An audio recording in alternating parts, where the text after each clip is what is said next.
गुरु परंपरा योग संस्थान में सभी का स्वागत है। स्क्रीन प्रेजेंट हो रहा है ना सभी को। तो सबसे पहले हम समाधिपात के सूत्र क्वेश्चन करेंगे, उसके बाद साधारणपात, उसके बाद विभूतिपात, उसके बाद केवलपात। तो समाधिपात के जो 85 क्वेश्चन है, कितने क्वेश्चन है? तो 85 क्वेश्चन है। तो सबसे पहले पहला जो क्वेश्चन है, पातंजलि योग सूत्र के प्रवर्तक किसे माना जाता है? महर्षि पतंजलि। महर्षि पतंजलि। गुड। शिव जी है वो हठयोग के प्रवर्तक माने जाते हैं, आदिनाथ। वेदव्यास जी जो है वो महाभारत के संपादक है। और व्यास जी, व्यास भाष्य जिन्होंने लिखा है वो है व्यास जी, ठीक है, जो कि पतंजलि योग सूत्र पर भाष्य लिखा है। ओके, चलो। पातंजलि योग सूत्र में कितने सूत्र वर्णित थे? 196,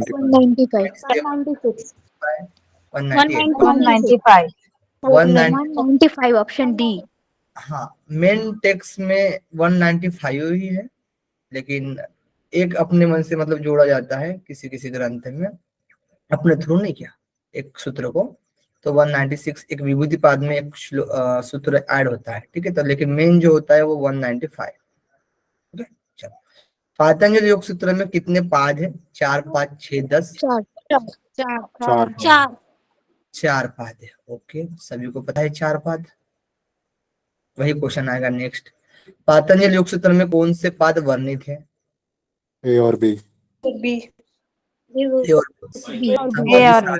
समाधि साधन विभूति केवल। विभूति केवल्य। गुड। समाधि पाद में सूत्रों की संख्या कितनी है? 51।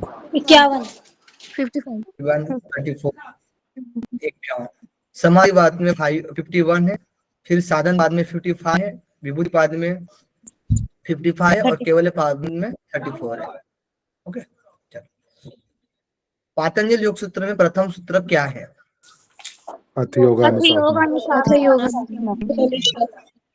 Option D.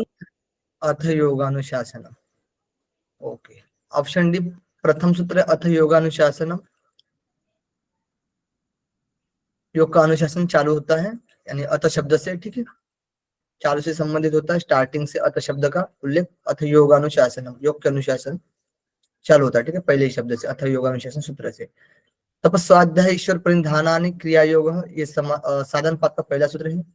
फिर देश बंध चित्त से धारणा, ये विभूति पाद का पहला सूत्र है। और जन्म औषधि मंत्र तप समाधि जा सिद्धय, ये जो केवल पाद का पहला सूत्र है। केवल पाद। अथ शब्द का अर्थ क्या है? तो अब प्रारंभ अधिकारथ यह सभी, अभी मैंने बताया था प्रारंभ। यह सभी, ये सभी है। यह सभी। हाँ, ये सभी। अर्थ शब्द का व्यास भाषा के अकॉर्डिंग टू व्यास भाषा के अकॉर्डिंग तो अब यानी अब चालू होने वाला है, यानी प्रारंभ और अधिकारार्थ ये बताया गया। अर्थ शब्द का अर्थ तीनों आएंगे व्यास भाषा के अनुसार। योग का अर्थ व्यास भाषा के अनुसार जोड़ना, समाधि योग का जोड़ना। किसने बोला जोड़ना? समाधि होता है, योग समाधि बोला उन्होंने। जोड़ना किसने बताया था? आप भी बताइए। हमने बताया सर, हमने बता दिया था। हमने भी। तो अब आपसे ध्यान रखना, ठीक है, गलती मत करना। समाधि जो है बताया गया है व्यास भाष्य के अनुसार, योग का अर्थ समाधि है। जोड़ना किस में आएगा? जब आप हठ योग के ग्रंथ पढ़ते हो ना तो उसमें आएगा जोड़ना, ठीक है। जब आप याज्ञवल्क्य स्मृति में है जो, हाँ, तो याज्ञवल्क्य स्मृति में पढ़ोगे तो उसमें भी जोड़ने के लिए अर्थ बताएगा। महाभारत में जाओगे तो उसमें भी जोड़ना अर्थ बताएगा। लेकिन समाधि जो अर्थ बताया गया व्यास भाष्य के अनुसार, ठीक है। सोमप्रीति जी अभी भूलना नहीं है, ठीक है सर। ओके। चित्त भूमि कितने हैं? 5, 4, 3, 2?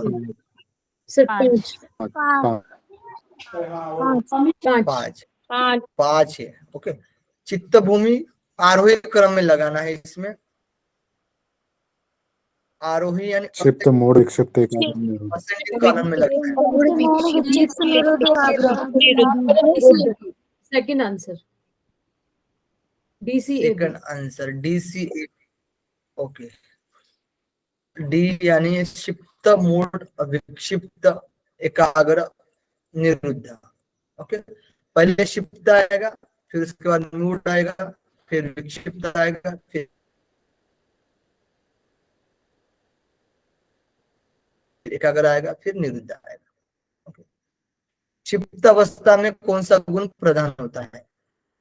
सारे क्वेश्चन इंपॉर्टेंट है, रजोगुण। रजोगुण। कोई रजो। क्वेश्चन छूटेगा नहीं है, रजोगुण। ठीक है। क्षिप्त अवस्था में कौन सा गुण प्रदान होता है? रजोगुण। रजोगुण। रजगुण। क्षिप्त अवस्था में रजोगुण प्रदान होता है। गुड। मूढ़ अवस्था में कौन सा गुण प्रदान होता है? तमोगुण। तमोगुण। तमोगुण। तमोगुण। बताइए। तमो। मूड मूड अवस्था ना, मूड अवस्था तमोगुण। तमोगुण। बताइए क्या है? तमोगुण। तम। तमोगुण होता है प्रधान। आवाज आ रहा है ना मेरा? जी सर। हेलो, बीच में और क्या है? आवाज आवाज तो आ थोड़ा रही सा है अड़क मुझे, रहा है आवाज, हो सकता है नेटवर्क के। आवाज नहीं आ रही है मेरी?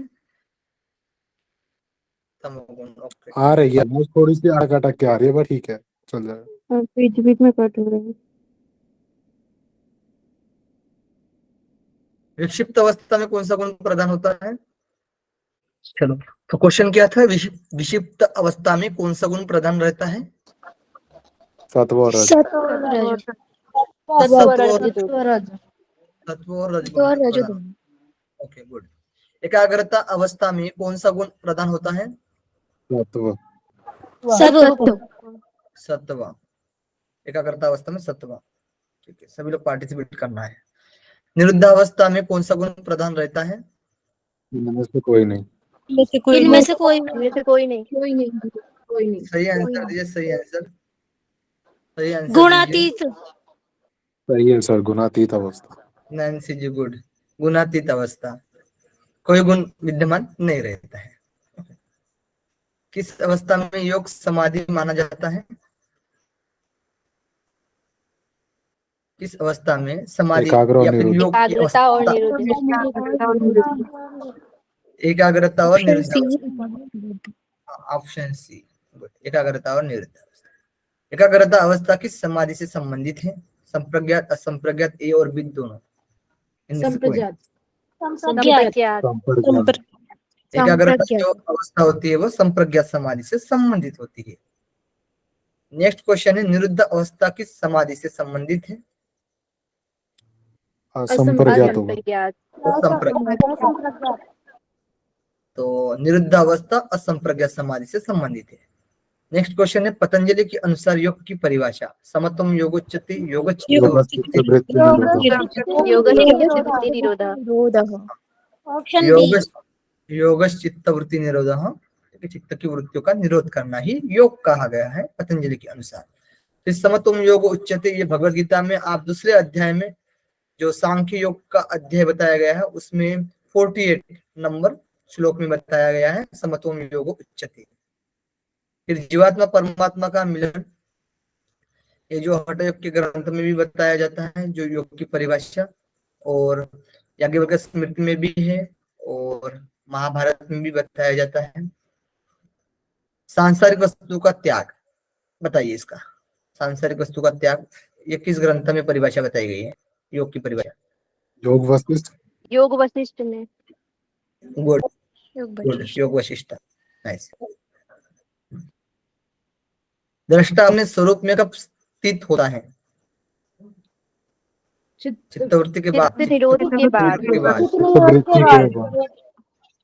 चित्त निरोध के बाद, निरोध के बाद।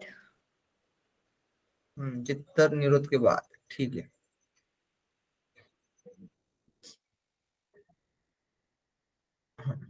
समाधि पाद का चौथा सूत्र क्या है? वृत्ति सारूप्य वृत्ति सारूप्य मित्र। वृत्ति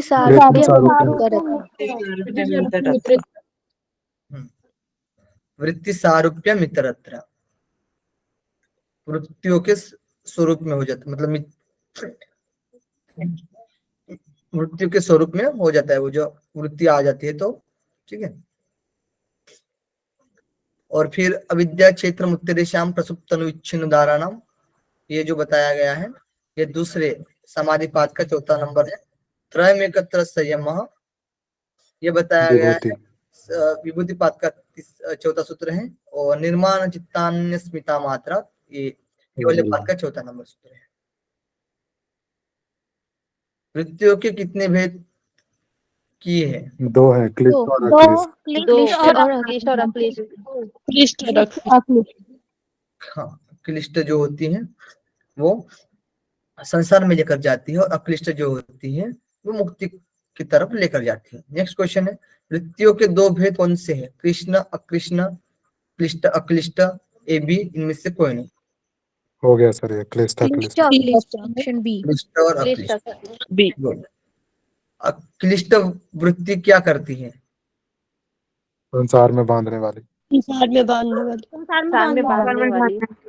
संसार में बांधने वाली। संसार में बांधने वाली। Good. अक्लिष्ट वृत्ति क्या करने वाली होती है?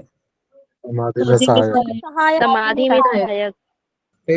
पेड़ पर चढ़ाने वाली नहीं होती? समाधि में सहायक। ठीक है, बी ऑप्शन। ओके, ये तो नहीं है ना? चलो। नहीं। ओके ठीक है, फिर समाधि में सहायक। वृत्तियों के प्रकार कितने हैं? 6, 4, 5, 2। 5 है। 5। हाँ, 5 प्रकार। इनमें से कौन से वृत्तियां हैं? ए और बी दोनों। ए और बी दोनों। निद्रा स्मृति। प्रमाद, विपर्य, विकल्प, निद्रा, स्मृति, ये 5 वृत्तियां बताई गई है। असंख्य वृत्ति है लेकिन 5 में डिवाइड किया गया है सभी को, यानी ए और बी दोनों सही है अपना आंसर। योग दर्शन में प्रमाण की संख्या क्या है? प्रत्यक्ष अनुमान आगम। 3 है, प्रत्यक्ष अनुमान और आगम। अनुमान आगम। ऐसे क्वेश्चन है कि एक क्वेश्चन करने पर दूसरा क्वेश्चन अपने आप आप बोल दोगे, ठीक है। देखिए यहाँ पर आ गया ऑटोमेटिकली। प्रमाण कौन से है? ये सब है। प्रत्यक्ष अनुमान आगम। A B C. प्रत्यक्ष अनुमान आगम। मतलब सभी। प्रत्यक्ष अनुमान आगम 3 प्रमाण बताए गए। अपने योग दर्शन और सांख्य दर्शन में भी 3 ही प्रमाण माने जाते हैं।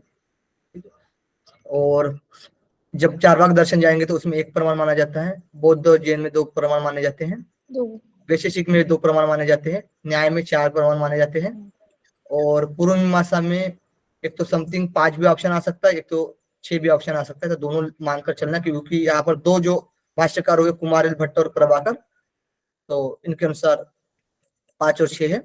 और जब वेदांत दर्शन में जाएंगे हम तो 6 प्रमाण माने जाते हैं। ओके, प्रत्यक्ष अनुमान आगम उपमान शब्द, प्रत्यक्ष अनुमान आगम उपमान अर्थापत्ति और अनुपलब्धि। ओके, ये 6 प्रमाण। 6 प्रमाण। नेक्स्ट है इंद्रिय सन्निकर्ष ज्ञानम, कौन सा प्रमाण है? प्रत्यक्ष अनुमान आगम इनमें से प्रत्यक्ष। प्रत्यक्ष इंद्रियों के सन्निकर्ष। हाँ, इंद्रियों के सन्निकर्ष ज्ञानम यानी प्रत्यक्ष हम इंद्रियों से देख रहे हैं, उसको हम प्रत्यक्ष बोलते हैं, ठीक है। किसी चीज को देख रहे हैं, ठीक है, इंद्रियों के द्वारा। मिथ्या ज्ञान किस वृत्ति में होता है? विपर्य। विपर्य, जैसे कि रज्जु में हम सर्प देख रहे हैं, यानी रस्सी में हम सर्प देख रहे हैं। ओके। शब्द के आधार पर वस्तु शून्य की कल्पना करना। शब्द और अनुज्ञान पाती विकल्प वृत्ति। विकल्प वृत्ति। गुड। शब्द के आधार पर वस्तु शून्य की कल्पना, जैसे कि घोड़े को सिंह बोलते हैं, लेकिन उसको घोड़े को तो सिंह होते नहीं है ना। लेकिन शब्द के आधार पर हम वस्तु की तुलना करते हैं, लेकिन वस्तु तो शून्य है, वस्तु है ही नहीं उस तरीके से। यही बोला। अभाव के ज्ञान का अवलंबन करने वाले व्यक्ति। अभाव निद्रा में हाँ अनेक सारे विचार आते रहते हैं निद्रा में, है ना, स्वप्न में। तो अभाव के ज्ञान का अवलंबन करने वाले, वो तो उसमें तो ज्ञान का अभाव है लेकिन उसका अवलंबन करती रहती है, चिंतन करती रहती है ना। अनुभव किए हुए विषय का न छिपना, और कौन सी वृत्ति कहलाती है? स्मृति वृत्ति। यही, इसी को हमें ज्यादा फोकस देना है ना। ज्यादा फोकस अनुभूति विषय संप्रमोश स्मृति। हाँ, ज्यादा फोकस मतलब जो जो हम पढ़ रहे हैं, जो हम अनुभव कर रहे हैं, उसको क्या करना है? रिकॉल करते जाना है ना। चलो चित्तवृत्ति निरोध के उपाय क्या है? अभ्यास और वैराग्य अभ्यास बहुत और महत्वपूर्ण वैराग्य। अभ्यास और वैराग्य। ठीक है ना, अभ्यास और वैराग्य। गुड, अभ्यास और वैराग्य। अभ्यास, इसमें अभ्यास की जो बात आती है ना, उसमें 7 अभ्यास बताए गए, चित्त शुद्धि के और चित्त स्थिरता के, तो ये अभ्यास में आएगा, उनका ही अभ्यास बोला जाता है, अभ्यास के लिए बोला जाएगा। तो और वैराग्य में क्या है? 2 शब्द, वैराग्य, राग यानी क्या होता है? आसक्ति होती है किसी चीज के प्रति, उसमें वैराग्य करना, वैर भाव रखना, यानी आसक्ति नहीं रखना है, वही वैराग्य हुआ। ओके, चलो। चित्त की स्थिरता के लिए प्रयत्न करना, अभ्यास, वैराग्य, पुण्य कर्म, पाप। अभ्यास। अभ्यास। Yes. चित्त की स्थिरता के लिए तो बताया गया था ना, चित्त की स्थिरता के कितने उपाय बताए गए थे? बताइए, आप में से किसको पता है? अभ्यास वैराग्याभ्याम अभ्यास वैराग्य तन्निरोध। चित्त स्थिरता के उपाय कितने बताए गए थे? ये मेरा क्वेश्चन है। एक परचर्दन विदारणा व्यायाम प्राणस्य। कितने बताए गए, और ये पूछ रहे हैं हम, कितने बताए गए? वो तो आप शुद्धि 2 है बताए। सर, 2 है, 2 है। नहीं नहीं नहीं, स्थिरता के लिए 5 5 बताए है, गए। 5 है, 5 है। शुद्धि के लिए तो 2 बताए गए। शुद्धि के लिए 2 है।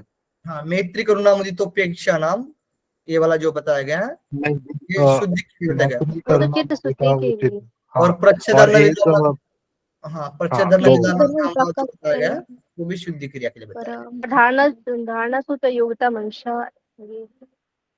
नहीं, सोचो योगता मंत्र देखना चलो आगे इसके क्वेश्चन 5 करेंगे, बताएंगे अभी। उतना दिक्कत करने का, लोड लेने का जरूरत नहीं है, ठीक है। अभ्यास कैसे दृढ़ होता है? तो दीर्घ काल निरंतर करने से एक बार करने से होता है ना? पहला बहुत काल तक निरंतर करने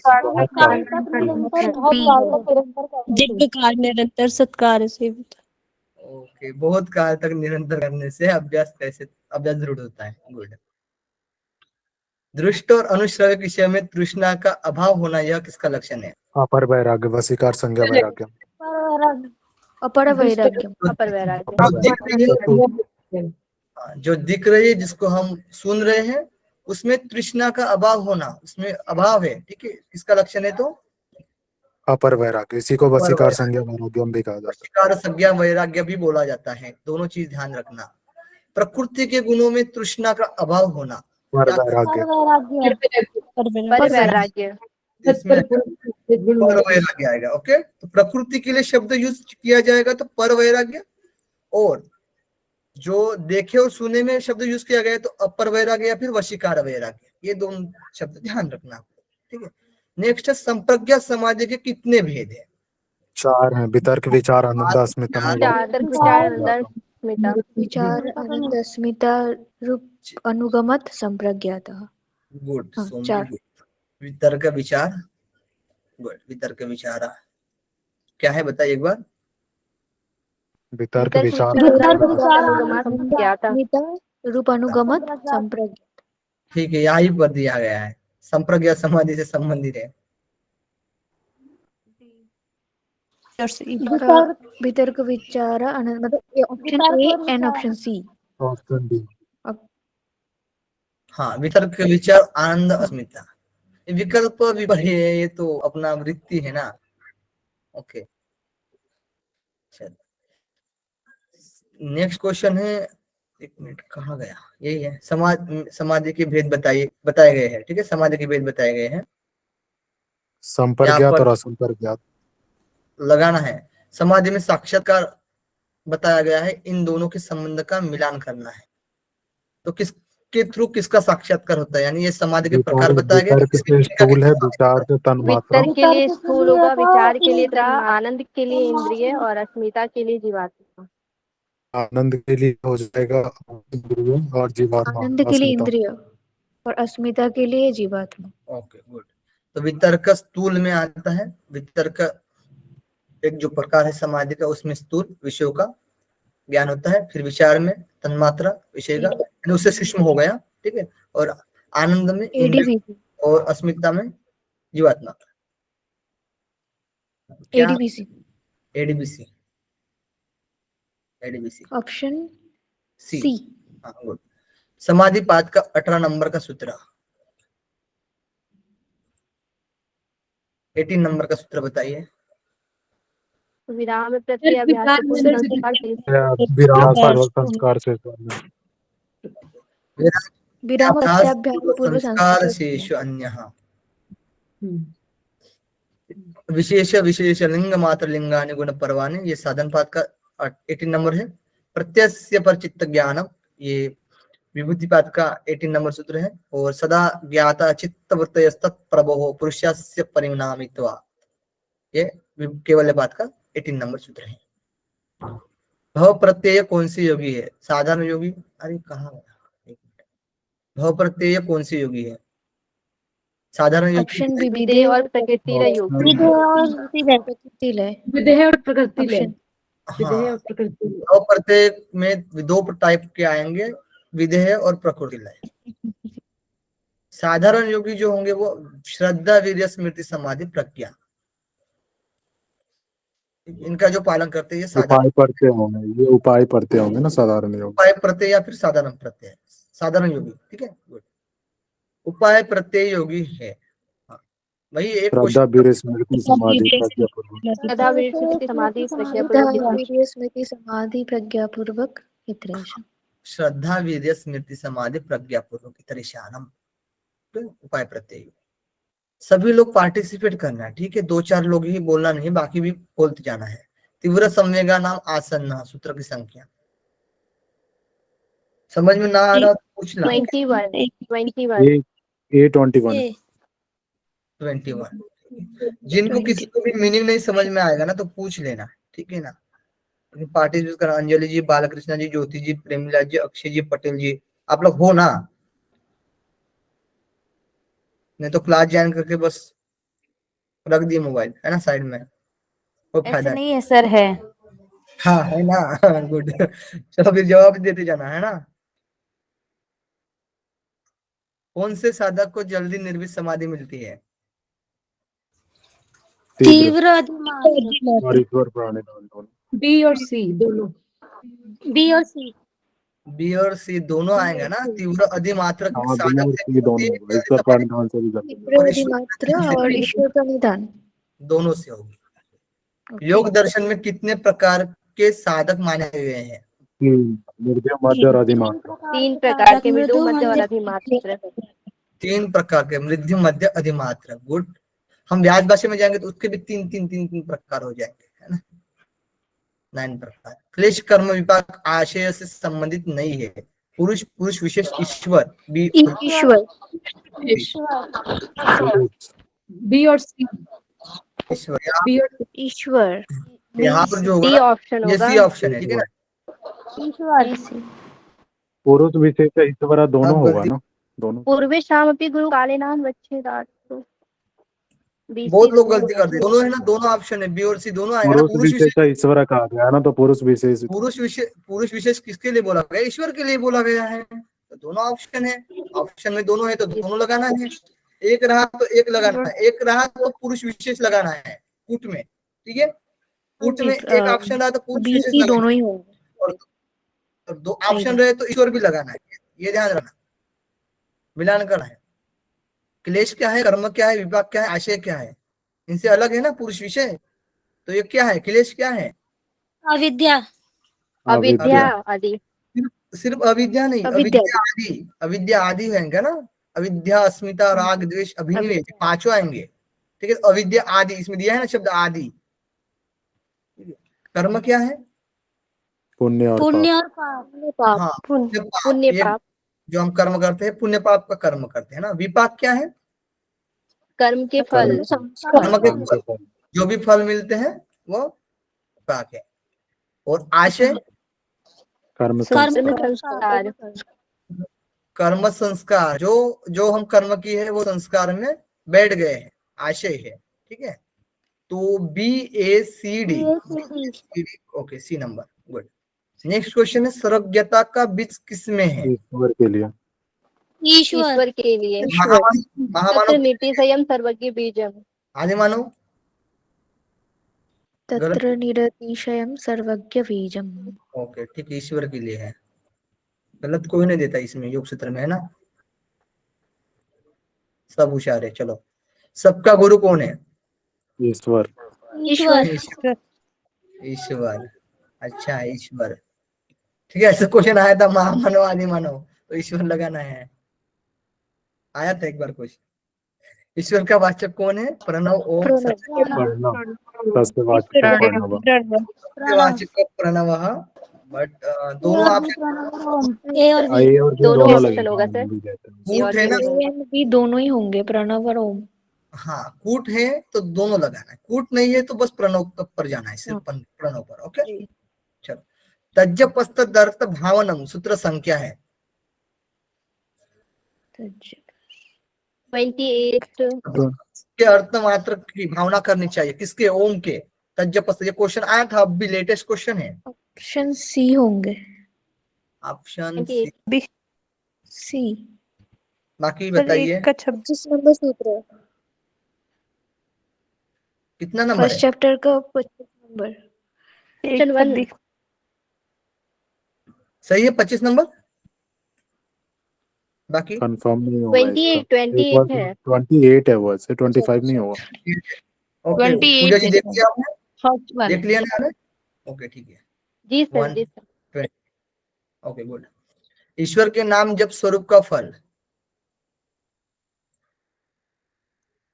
अंतराय का अभाव, अंतरात्मा के स्वरूप का ज्ञान, ए बी दोनों। सर। ए बी दोनों। ए बी दोनों होगा। अंतराय का अभाव, अंतरात्मा के स्वरूप का ज्ञान, दोनों ही होंगे। दोनों ही होंगे। अंतराय, अंतराय कितने बताए गए? 9 बताए गए ना। और नौ है। अंतरात्मा के स्वरूप का हाँ, ज्ञान 9 है अपने अपने अंदर के आत्मा का ज्ञान होना है ना, उसके स्वरूप का ज्ञान होना। और अंतराय 9 बताए गए, वो भी देखेंगे। अंतराय चित्त विक्षेप कितने हैं, है ना? नेक्स्ट क्वेश्चन वही आ गया। 9 है। 9 है। 5 चित्त विक्षेप। टोटल मिला के 14 होगा, दोनों पूछा जा रहा है ना, अंतराय और अंतराय 9 है, विक्षेप। लेकिन चित्त विक्षेप नहीं, 5 है। खराब होगा पूजा जी। सहभुव नहीं पूछा, सहभुव नहीं पूछा। देखिए, अंतराय भी शब्द ये आ अच्छा, मैं सकता है, नीचे वाला देख ली, सॉरी। चित्त विक्षेप भी आ सकता है, योग के बाधक तत्व भी आ सकते हैं, है ना? ये ध्यान रखना, तीनों चीजें, अंतराय, चित्त विक्षेप, योग के बाधक तत्व भी आ सकते हैं। सर यहाँ पे तो क्वेश्चन ऐसा है कि अंतराय और चित्त विक्षेप। चित्त विक्षेप तो सर 5 है। वो नहीं, नहीं, विक्षेप खराब होगा है, ना कि ठीक है, विक्षेप है। वो सब वो है, ठीक है, उसके साथ आने वाले, अंतराय के साथ आने वाले। ये चित्त विक्षेप एक ही के लिए बोला गया, अंतराय या फिर चित्त विक्षेप एक ही चीज है, कोई दिक्कत नहीं। अच्छा, अंतराय अंतर में रहने वाले, अंतराय, इसको ठीक है। इसको विघ्न भी बोलते हैं। चित्त में विक्षेप होना, अच्छा, ठीक है सर। आगे करेंगे, आगे उसमें भी आ जाए। देखिएगा, अंतराय और एक और विक्षेप, विघ्न भी बोला जाता है। विक्षेप सब हो यानी सह हो यानी साथ, उसके अंतराय के साथ आने वाले। हाँ, कितने बताए गए? अभी बताएंगे। ये 14 है। 14 होगा। 14 है ना, और 9 और 5 कितना होता है? 14। गुड। 14। अंतराय में शामिल है व्याधि, स्त्यान, संशय, प्रमाद, आलस्य, विरक्ति, भ्रांति, दर्शन, अलब्धम, अवस्थित्व। All है। सभी सभी। और सभी होगा। यहाँ सभी। सभी है। बालकृष्ण जी बताइए, सूत्र बताइए। कार्तिकेश्वर जी, अच्छी बात है। याद नहीं किया आप सूत्र को? ऐसे में कुछ नहीं चलेगा, ठीक है, सबको याद करना पड़ेगा, ऐसे में कुछ नहीं फायदा होगा, ठीक है। चलो देखिए, मिलान करना है। व्याधि, स्त्यान, संशय, प्रमाद, आलस्य, इसमें लगाना है। व्याधि क्या है? शरीर और चित्त में रोग। शरीर और चित्त में रोग। गुड। स्त्यान क्या है?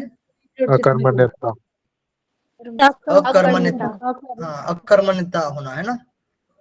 संशय, योग के फल में योग के संदेह करना। हाँ, योग के बारे में संदेह करना। ओके, ठीक है।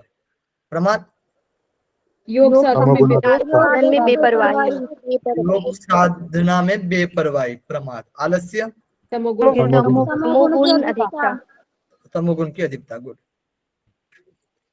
मिलान कीजिए। अविरति, भ्रांति, दर्शन, मिथ्या ज्ञान, इंद्रिय विषय में, नहीं सॉरी, एक मिनट, यहाँ पर दिया अविरति, भ्रांति, दर्शन, अलब्धभूमि तत्व और अनवस्थित तत्व। अविरति इंद्रियों विषय में आसक्ति। हाँ, ये क्वेश्चन आया था, बड़ा इंपॉर्टेंट है, ध्यान रखना। अविरति का मीनिंग होता है इंद्रिय विषयों में आसक्ति, यानी प्रत्याहार, इंद्रिय विषयों में आसक्ति, ठीक है। तो ये प्रत्याहार का अपोजिट है, ये ध्यान रखना। समझ विरति आएगा, विरति तो क्या बोलेंगे हम, मुझे बताइए आंसर। विरति आएगा तो रति का मतलब होता है इंद्रियों में रत होना। रुक जाना, विरति मतलब रुक जाना। आसक्ति विरति होता है विरति यानी वही रुक जाना, अविरति। हाँ, विषयों के प्रति आसक्ति नहीं रहना, आसक्ति नहीं रहना। आसक्ति नहीं रहना, आसक्ति नहीं रहना यानी वीर का मीनिंग होगा आपका प्रत्याहार। ध्यान रखना कि प्रत्याहार से संबंधित है, ये प्रत्याहार से संबंधित है, क्वेश्चन आया था। ओके, अब नेक्स्ट चलते हैं। भ्रांति दर्शन से संबंधित क्या है? मिथ्या ज्ञान। रज्जु में सर्प देखना। ओके, अलब्ध भूमि कर्तव्य, साधन स्थिति में साधक का उत्साह कम हो। साधन स्थिति में साधक का उत्साह कम हो जाना। बराबर है ना। हाँ जी। साधन स्थिति में साधक का उत्साह क्या होता है, कम हो जाता है, यही अलब्ध भूमि कर्तव्य। और अनवस्थित तत्व, अनवस्थित तत्व, ठीक है। चित्त स्थिति होने पर भी चित्त भूमि का न टिकना। हाँ, चित्त स्थिति होने पर भी चित्त भूमि में न टिकना, ये अनवस्थित तत्व, अनवस्थित हो रहा है, अनवस्थित हो रहा है, ठीक है। यही पर शब्द में ये आंसर है, अनवस्थित हो रहा है, ठीक है, यानी चित्त भूमि पर नहीं ठहरा है, अनवस्थित हो रहा है, ठीक है। यहाँ पर अलब्ध भूमि तत्व यानी साधन स्थिति में साधक का उत्साह कम हो रहा है, ठीक है, भूमियों में, चलो सॉरी साधना में, ठीक है। नेक्स्ट, विक्षेप स्वभाव में कितने हैं? विक्षेप स्वभाव कितने हैं? 5 है। 5 है। ओके, बताइए विक्षेप स्वभाव 5 को। दुख और मनस अंग में जत्व श्वास प्रश्वास विक्षेप स्वभाव। विक्षेप स्वभाव। बाकी लोग दुख दौड़ मनस अंग में जाए तो श्वास प्रश्वास विक्षेप स्वभाव। ठीक है। विक्षेप स्वभाव में शामिल है दुख, व्याधि, संशय, क्लेश, क्या शामिल है? दुख। दुख शामिल है ना। दुख दौर अंग में ये तो श्वास प्रश्वास विक्षेप स्वभाव, विक्षेप स्वभाव में शामिल नहीं है। इनमें से कोई नहीं। इनमें से कोई नहीं। इनमें से कोई नहीं। दुख दौर अंग में ये तो श्वास प्रश्वास, तो इनमें से कोई नहीं, ठीक है, शामिल। ये 5 है तो ये नहीं है, इनमें से कोई नहीं। अंतराय और विक्षेप स्वभाव दूर करने का उपाय है एक तत्व का अभ्यास।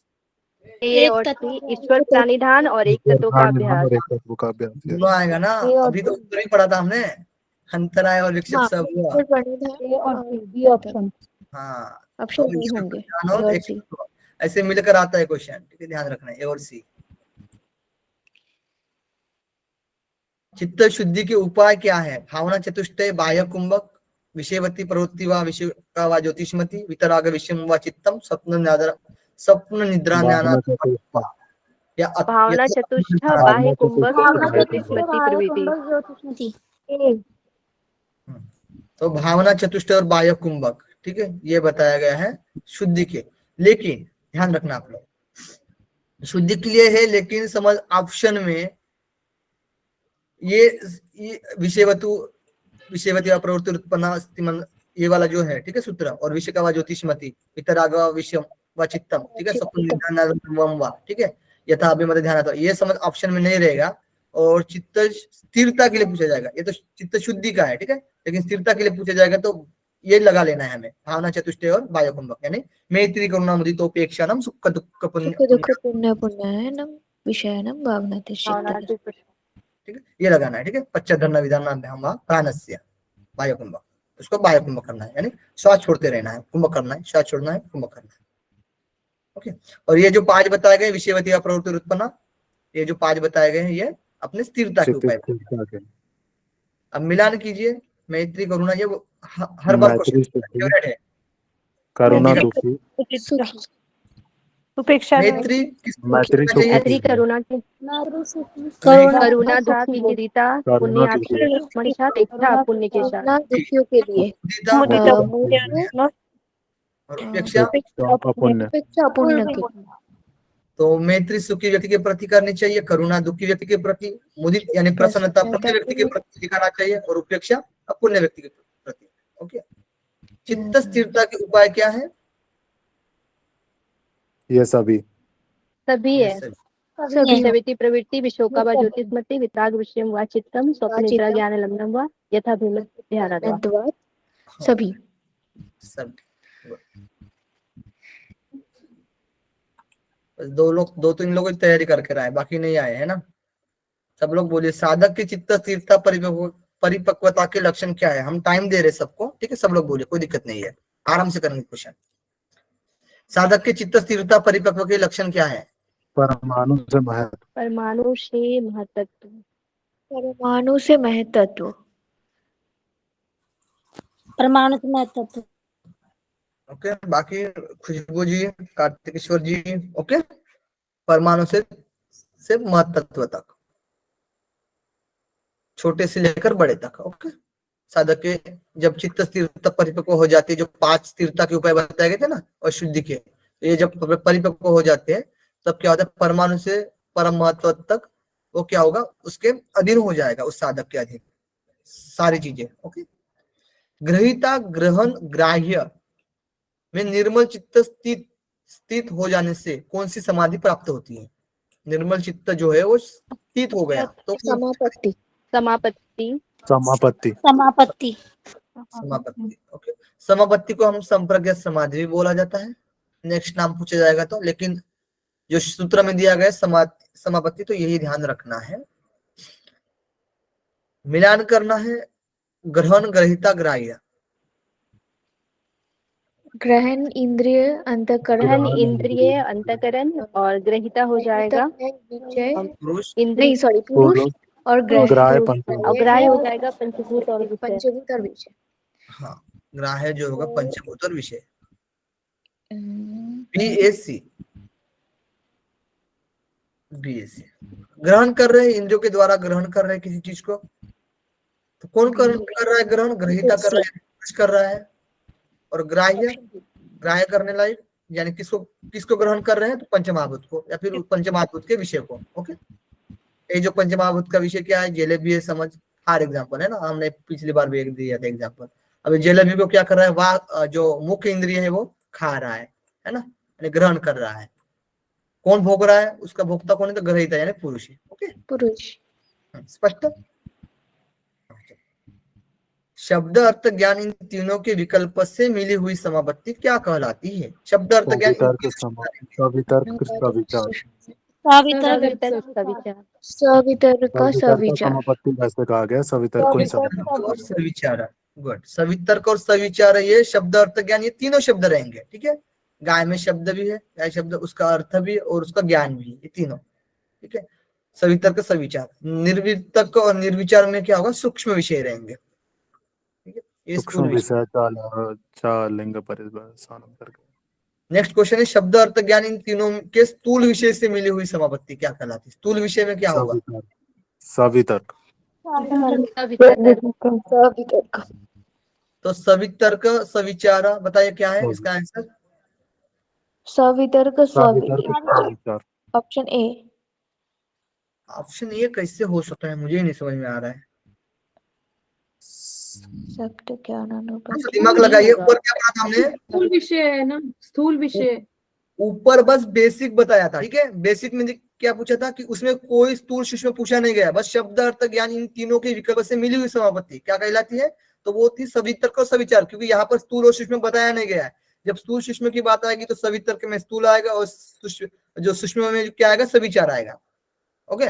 तो यहाँ पे सिर्फ स्थूल पूछा गया तो वो सवितर्क होगा, सिर्फ सवितर्क हाँ, होगा। सिर्फ यहाँ पर क्या पूछा गया, स्थूल पूछा गया, तो क्या आएगा अब बताओ, सवितर्क, सवितर्क, सवितर्क आएगा, ठीक है। कंफ्यूजन नहीं होना है। नेक्स्ट, अब यहाँ पर क्योंकि यही थोड़ा सा समाधि पाद में यही डिफिकल्ट होता है टॉपिक, जो ये अभी चल रहा है ना अभी ये क्वेश्चन का, ये वाला जो सीरीज अभी समापत्ति वाला, तो वही थोड़ा सा डिफिकल्ट होता है, बाकी सब इजी है। देखिए अभी, शब्द अर्थ ज्ञान इन तीनों के सूक्ष्म विषय से मिली हुई समापत्ति क्या कहलाती है। सविचार, सविचार, सविचार, गुड, सविचार, ओके। सूक्ष्म विषय में समापत्ति के भेद है चार, चार, सवितर्क, निर्वितर्क, सविचार, निर्विचार। गुड। समापत्ति संप्रज्ञात है ना, संप्रज्ञात समाधि बोल सकते हैं या फिर समापत्ति बोल सकते हैं, में शामिल है सवितर्क, निर्वितर्क, सविचार, सवितर्क, निर्विचार, सविचार, निर्विचार सभी। विचार निर्विचार सभी होंगे। सवितर्क निर्वितर्क सविचार निर्विचार। सभी। सभी। गुड। क्लास नहीं कर रहे, मैसेज कर रहे, गुड। चलो नेक्स्ट। विज्ञान भिक्षु के अनुसार निर्विचार के भेद है। आनंदानुभूत। विज्ञान भिक्षु के अनुसार, विज्ञान भिक्षु ने भी लिखा है योग सूत्र विज्ञान पर। भिक्षु मतलब ये भाष्य लिखा है इन्होंने। उन्होंने योग सूत्र पर लिखा है, व्याख्या की है उसमें, ठीक है, अच्छा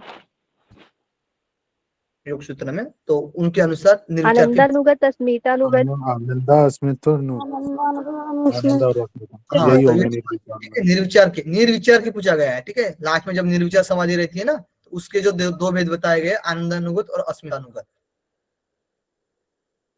सर ये व्यास भाष्य के अनुसार। नहीं नहीं, विज्ञान भिक्षु ने भी भाष्य लिखा है, व्यास जी ने भी भाष्य लिखा टीका अच्छा, टीका, एक मिनट, विज्ञान भिक्षु ने टीका लिखी है योग सूत्र पर, उसी है। की योग बात। वार्तिका, योग हाँ, वार्तिका है ना? योग वार्तिका लिखा है ना। ओके चलो, विज्ञान भिक्षु। नेक्स्ट है, कौन सी समाधि में स्थूल विशेष ध्येय मात्र रहता है? कौन सी समाधि में स्थूल विषय ध्येय मात्र रहता है? अब स्थूल विषय सिर्फ ध्येय मात्र रहेगा उसमें। निर्विचार। सवितर्क। निर्वितर्क समाधि। इसका वितर्क नहीं है। हाँ ठीक है। सवितर्क। सवितर्क रहेगा ना अभी, निर्विचार। स्थूल विषय ध्येय मात्र रह गया ना, तो निर्वितर्क हो जाएगा। हाँ निर्वितर्क होगा। हाँ, सविचारा निर्विचारा सुष्मिष्या व्याख्या था। सर सवितर्क नहीं होगा। गलत नहीं बता रहे हो कि आप, निर्विचार नहीं आएगा। निर्विचार होना चाहिए, क्योंकि विचार स्थूल मात्र और सूक्ष्म रहेगा ना। निर्वितर्क सविचार, कंफ्यूज कर रहे हैं सभी। एक मिनट ध्यान इसका दीजिए। श्लोक है, स्मृति परिशुद्धो स्वरूप देखिए शून्य शून्यवार्थ मात निर्भाषा निर्वितर्क। उस देखिए, श्लोक में तो सीधा ही लिखा है। एक मिनट देखिए, सवितर्क एक हुआ, पहला क्या है? सवितर्क है ना, सवितर्क। फिर है दूसरा निर्वितर्क, फिर सविचार है, और फिर निर्विचार है। ओके, ये है ना, ये दो के स्टेज में है ना, ये दो के स्टेज में, ये दो के स्टेज में, बराबर है। सर वो ध्येय मात्र की बात होगी तो निर्विचार होगा। हाँ सुनिए, हाँ सर, ध्येय मात्र के बाद तो फिर सविचार आएगा, ठीक है। देखिए अभी कैसे आएगा, समझ में आ रहा है? देखिए, ये जो सवितर्क था वो, उसमें क्या था? शब्द अर्थ ज्ञान स्थूल विषय था। ओके ओके है, शब्द अर्थ ज्ञान स्थूल विषय था। निर्वितर्क में क्या था? शब्द अर्थ ज्ञान सूक्ष्म विषय था। ओके, सविचार में क्या आएगा? ध्येय मात्र रहेगा। ध्येय मात्र किसमें रहेगा? एक तो सविचार में भी रहेगा और एक तो निर्विचार में भी रहेगा। लेकिन जब स्थूल विषय में ध्येय मात्र रहेगा तो वो सविचार रहेगा, और जो सूक्ष्म विषय में ध्येय मात्र रहेगा वो निर्विचार रहेगा। क्लियर है सर। ओके, अभी भूलना नहीं है। नेक्स्ट, कौन सी समाधि सूक्ष्म विषय में ध्येय मात्र रहती है? अभी मैंने बताया। सूक्ष्म विषय में निर्विचार हो जाएगा। हाँ, निर्विचार। निर्विचार। अभी तो क्लियर हुआ ना? सवितर्क शब्द अर्थ ज्ञान स्थूल विषय, निर्वितर्क शब्द अर्थ ज्ञान सूक्ष्म विषय, ध्येय मात्र स्थूल विषय में सविचार, और सूक्ष्म विषय में ध्येय मात्र निर्विचार। ओके, ये सबसे ज्यादा कंफ्यूज करते हैं। यही जो समाधि पाठ में ना, इसमें कंफ्यूजन होता है, ठीक है।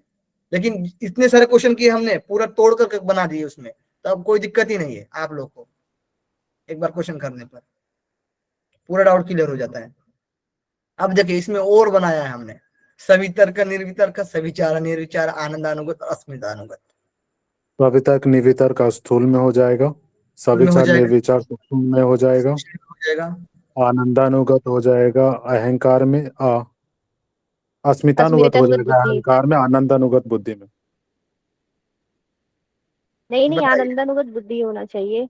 आनंदानुगत बुद्धि होगा और अस्मितानुगत अहंकार होगा। ये अस्मितानुगत बुद्धि है और आनंदानुगत अहंकार। हाँ, आनंदानुगत वो आएगा, पहले अहंकार आएगा, फिर लास्ट में बुद्धि आएगा। महत देखिएगा, महत आएगा ना, महत बाद में आएगा ना। पहले हम महत रख देंगे, ठीक है, महत यानी बुद्धि, अहंकार तो फिर अहंकार आएगा ना, अहंकार आएगा इसके बाद, है ना। तो अब जब आएगा तो आनंद अनुगत, पहले जो सीक्वेंस आता है ना सवितर का निर्वितर का, ये सविचार निर्विचार है, इसके बाद क्या आएगा, आनंद आएगा, यानी ये अहंकार आएगा। लास्ट में क्या आएगा फिर, अस्मितानुगत किससे रिलेटेड रहेगा, मत से, है ना। इसमें हम सबसे पहले नीचे से ऊपर की तरफ जा रहे हैं, प्रकृति की हाँ तरफ। नीचे से ऊपर, नीचे से ऊपर। स्थूल से सूक्ष्म, सूक्ष्म से भी सूक्ष्म क्या आएगा, अहंकार, फिर अहंकार से भी सूक्ष्म क्या आएगा, बुद्धि। ओके, और उसके बाद फिर मूल प्रकृति। सूक्ष्म विषय तुम चालिंग पर्यावसानम सूत्र संख्या क्या है,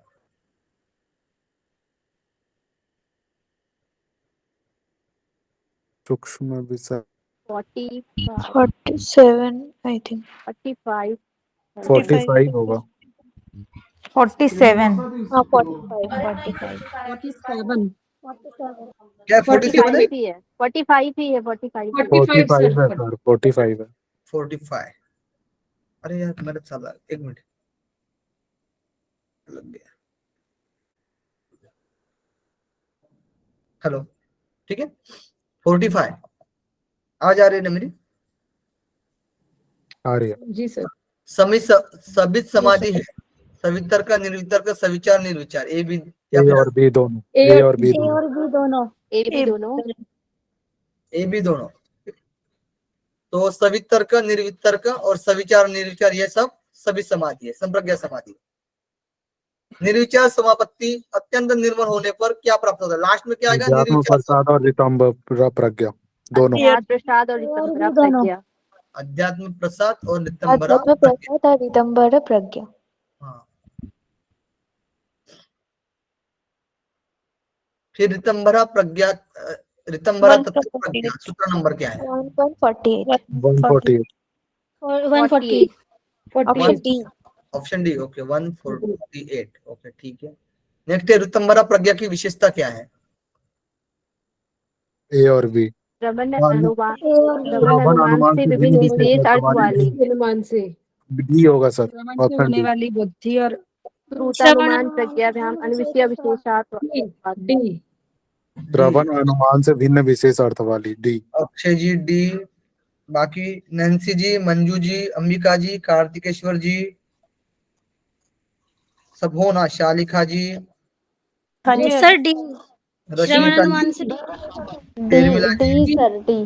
डी। ओके ठीक है। Khushboo ji D, Pramod ji, Balakrishna ji D.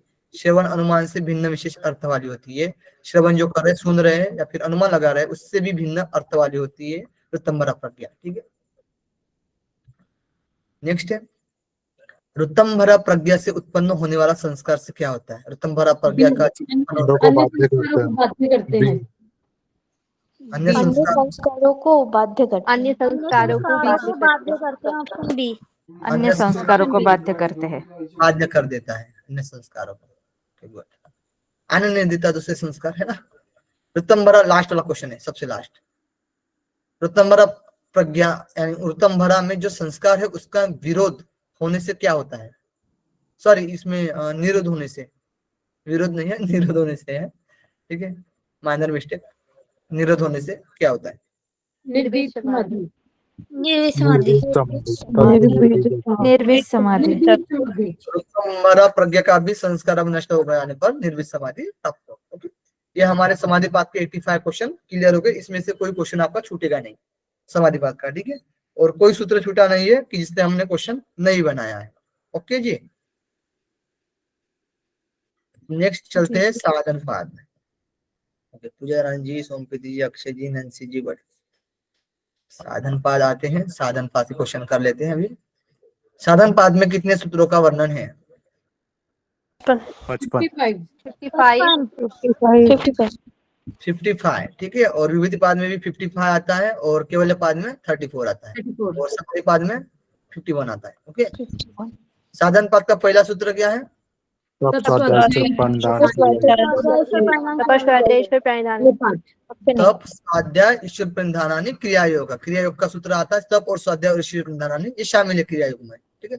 अथ योगानुशासनम ये समाधि पाद का है। देश बंध चित्तस्य धारणा ये विभूति पाद का है।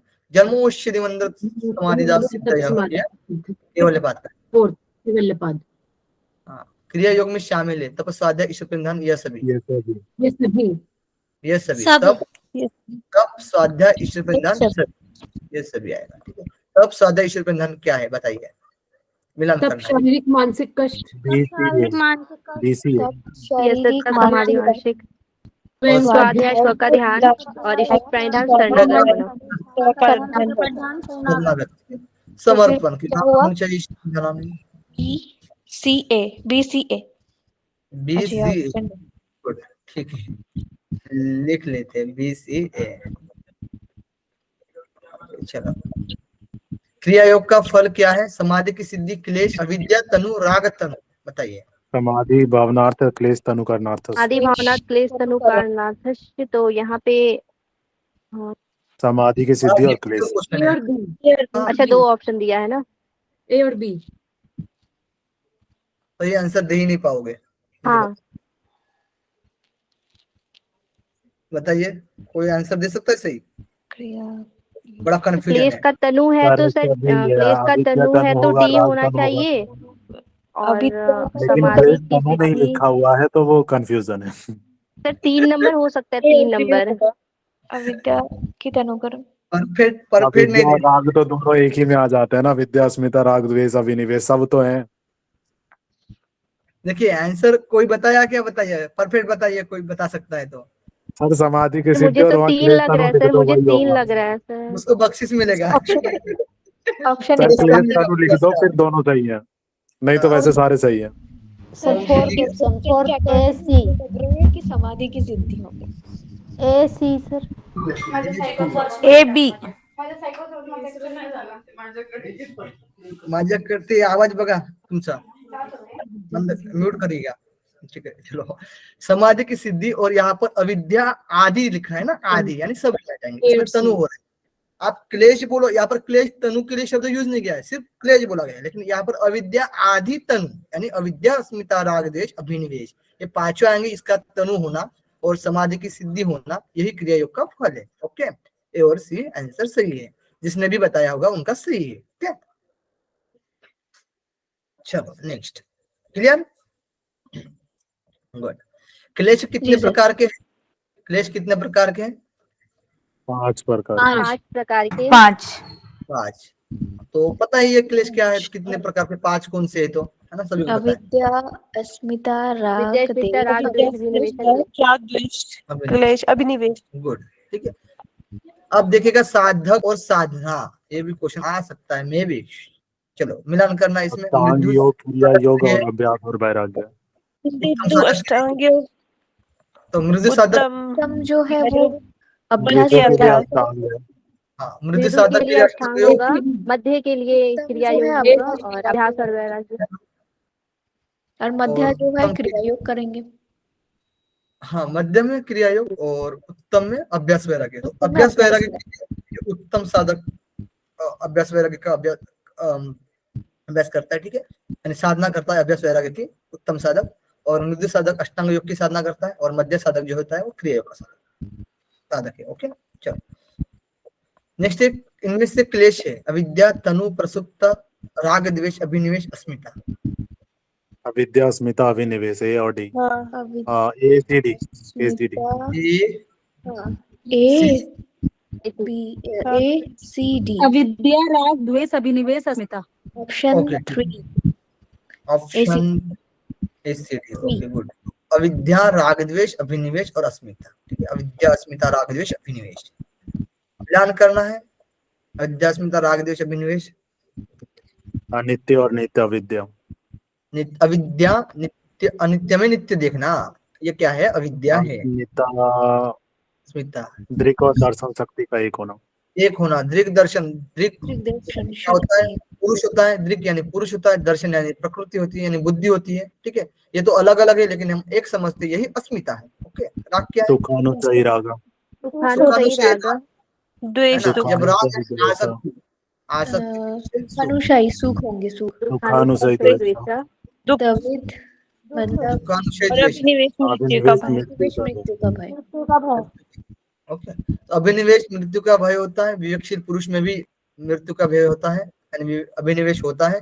द्वेष, राग क्या है? रागानुशय सुख सुखानुच्छेद सॉरी सुखानुच्छेद सुखानुशाही राग राग दुखानुशाही रागा दुखानुशाही दुखानुशाही द्वेषः के प्रति क्या होते हैं, हमारी आसक्ति होती है ना। और द्वेष यानी दुख के प्रति क्या करते हैं, हम द्वेष करते हैं। ओके नेक्स्ट नेक्स्ट है अस्मिता राग द्वेष अभिनिवेश, इन चारों क्लेशों का कारण अविद्या। कौन है?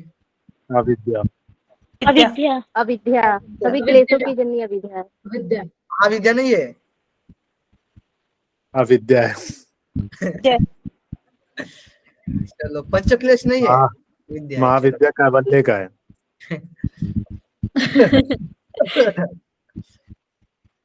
केवल्य का नहीं ना, कारण कैसे हो सकता है?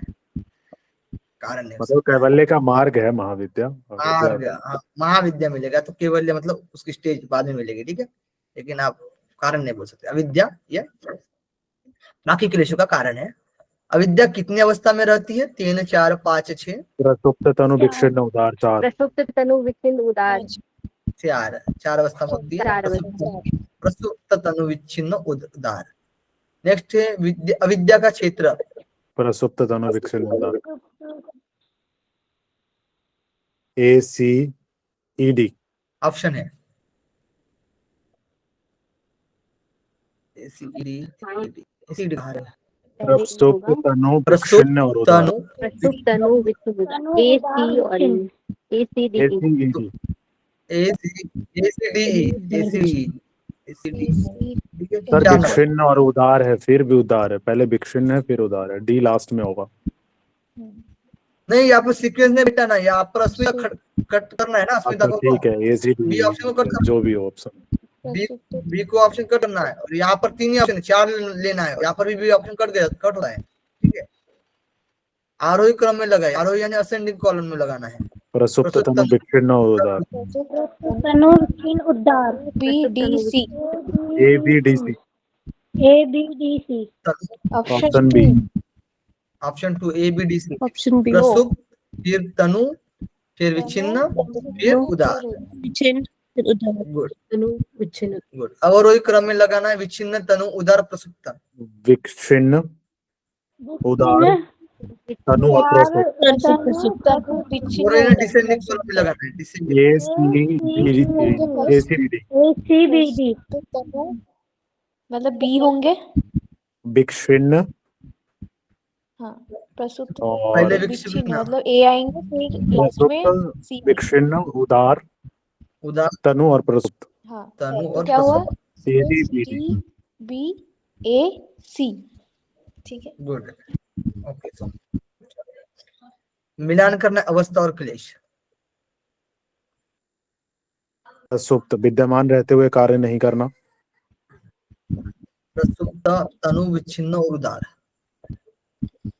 विद्यमान रहते हुए प्रसुप्त हो रहा है तो विद्यमान रहते हुए कार्य नहीं करना। ओके।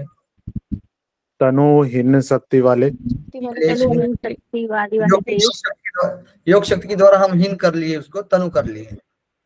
और विच्छिन्न कार्य कर रहा कार्य कर रहा है। और उदार है, उदार होगा कार्य कर रहा है। वही ना, उदार दबा हुआ कैसे होगा? अच्छा उदार एक दबा हुआ रहता है, एक उठता है। उदार दबाव क्या कर उदार विच्छिन्न दबा दबा हुआ, हुआ। उदार इसमें कार्य कर रहा है, विच्छिन्न दबा हुआ होगा, उदार कार्य कर रहा है। अच्छा क्या है उदार विच्छिन्न का दबा मतलब हुआ? यही होता है ना कि वो क्लेश उस समय अपने उसमें है, कार्यशील अवस्था में। हाँ उदार हो रहा है, ठीक है। हाँ, एक ऊपर दबा उठा- रहता है, दूसरा उठा हुआ रहता है। हाँ तो ऊपर उठना कार्य कर रहा है यानी उदार अवस्था में, विच्छिन्न यानी दबा हुआ। ऑप्शन 4 होंगे। डी और सी। ऐसा कौन सा क्लेश है जो विवेकशील पुरुष में भी विद्यमान रहता है? अभी हमने अभिनिवेश। बताया। अभिनिवेश अभिनिवेश मृत्यु का भय। ओके खुशबू जी गुड। चलो अभिनिवेश। नेक्स्ट है कमजोर क्लेश को पूरी तरह कैसे नष्ट करें? प्रतिप्रसव और ध्यान दोनों के द्वारा। प्रतिप्रसव हेय सूक्ष्म। तो कमजोर क्लेश को प्रतिप्रसव और ध्यान के द्वारा। सूत्र बताइए कोई।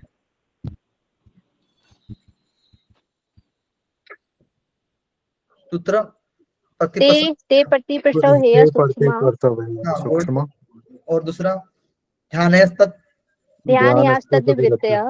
हाँ तत्वृत्तय, गुड। ठीक है, हम हिंट देते जाएंगे आप लोगों को, चिंता मास्तु। चलो नेक्स्ट, क्लेशों की स्थूल वृत्ति किसके द्वारा नाश करने योग्य है? ध्यान के द्वारा और प्रतिपर्षद के द्वारा। प्रतिपर्षद भी होगा, ध्यान के द्वारा होगा सर यहाँ पे ध्यान होगा वैसे। क्लेशों की स्थूल वृत्ति किसके द्वारा नाश करने योग्य है? तो ये ध्यान के द्वारा है, ध्यान है तत्वृत्तय। और कर्मों के संस्कारों, नेक्स्ट क्वेश्चन है, ठीक है, कर्मों के संस्कारों यानी कर्माशय, कर्म आशय, ठीक है, आशय का मीनिंग क्या होता है?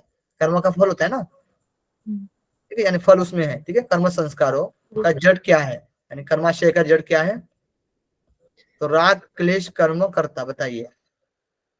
कलेश। क्लेश कर्म है, के संस्कारों का जड़, क्लेश है, क्लेश, कर्मों के संस्कारों का जड़ क्या है? तो क्लेश, क्लेश से ही तो ये कर्म संस्कार बन रहे हैं और फल मिलते जा रहे हैं, है ना।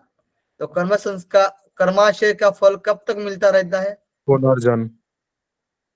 तो पुनर्जन्म जात्यायुग होगा, पुनर्जन्म तक। पुनर्जन्म। नहीं नहीं नहीं, कर्म कंफ्यूजन, मूल, कर्म मूल। जातिर आयुर्भोगा करते हैं ना, पुनर्जन्म। दीपा को जात्यायुग होगा।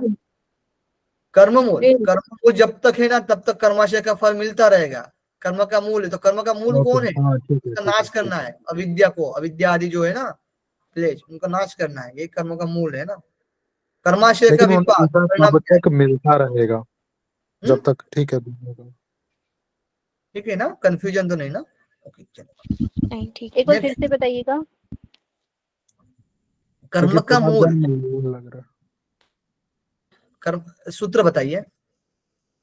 सत्ति मूले त्वादि पाको जात्यायुग होगा। जाति आयुर्भोगा। विपाक जात्यार्यु भोगा, होगा। जाति मतलब पुनर्जन्म तक भी भोग होता रहता है, ये कहा गया है कि जो कर्माशय का फल है वो पुनर्जन्म में भी मिलेगा, तो इसमें वही तो शायद पूछ रहे हैं। तक मिलता कर्म कंफ्यूजन का लग रहा है थोड़ा इसमें। एक मिनट, हाँ, एक मिनट, सत्य मूल्य तद्विपाको जात्यार्यु भोगा, है ना। नहीं, लेकिन पहले इसमें है ना, क्लेश मूल कर्माशय दुष्ट दुष्ट जन्म वेदनीय।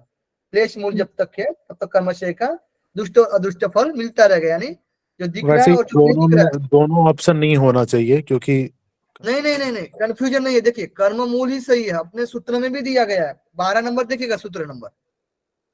कर क्लेश मूल कर्माशय दुष्ट दुष्ट जन्म वेदनीय। तो क्लेश मूल जो है ना, यानी कर्माशय, जो दुष्ट और दुष्ट जो फल मिल रहे हैं, कब तक मिलेंगे? जब तक कि क्लेश मूल है, यानी क्लेश का मूल है जब तक। जब क्लेश का मूल जो नष्ट हो जाएगा तब क्या होगा? ये सब प्रक्रिया नहीं होगी, मग फिर जो पुनर्जन्म पाप पुण्य का फल नहीं मिलेगा। ओके, ठीक। कर्माशय का विपाक यानी परिणाम क्या होता है? तो कर्म मूल द्वेष जाति जाति। आयुर्भोग। हाँ, अब ये परिणाम है, ठीक है, ये सही है। जाति आयु भोग। हाँ, तो जाति आयु भोग मिलता रहता है, CDE, CDE। नेक्स्ट है, जाति आयु भोग रूप परिणाम किस प्रकार के फल को देते हैं? हर्ष और शोक दोनों, ए और बी। हर्ष और शोक दोनों बी। तो हर्ष और शोक दोनों, है ना, अच्छे और बुरे होते हैं जाति आयु भोग। हर्ष और शोक दोनों। कभी अच्छा लगता है, कभी बुरा लगता है, थोड़ी देर में चेंज हो जाता है। चलो, हर्ष शोक रूप फल का कारण क्या है? पाप कर्म पुण्य कर्म। पाप कर्म पुण्य कर्म। पाप ऑप्शन कर्म बी। ये हर्ष शोक रूप फल का कारण है। Option C. पाप कर्म करेंगे, पाप कर्म सर करने अविद्या होना चाहिए, नहीं पाप और कर्म और पुण्य कर्म होता है सबका। ऑप्शन सी या डी है ना, मतलब पाप कर्म और पुण्य कर्म दोनों ही होंगे। पुण्य कर्म करेंगे तो हर्ष मिलेगा, है ना, और पाप कर्म करेंगे तो शोक होगा, है ना, यही बात है। तो ए और D option, option C. Option C. पातंजल योग सूत्र के अनुसार विवेक की पुरुष के लिए कितने प्रकार के दुख बताए गए? विवेक पुरुष के लिए कितने प्रकार के दुख बताए गए? 3 प्रकार के, 3 प्रकार के दुख बताए गए। ये विवेक पुरुष के लिए, विवेकशील पुरुष के लिए। लेकिन सांख्य दर्शन में भी 3 प्रकार के दुख बताए जाते हैं। कौन कौन से हैं? आदि दैविक, आदि परिणाम भौतिक, आदि भौतिक, आदि दैविक, आदि भौतिक, आध्यात्मिक। आदि दैविक एंड आध्यात्मिक। Okay good. पातंजलि सूत्र के अनुसार किस प्रकार के दुखों की चर्चा की गई है? परिणाम ताप संस्कार। परिणाम ताप और संस्कार। परिणाम, ताप और संसार। ऑप्शन बी ओके, परिणाम ताप अब देखिए इसका मिलान करना है, परिणाम ताप संस्कार का। तो हाँ ठीक है, देखिए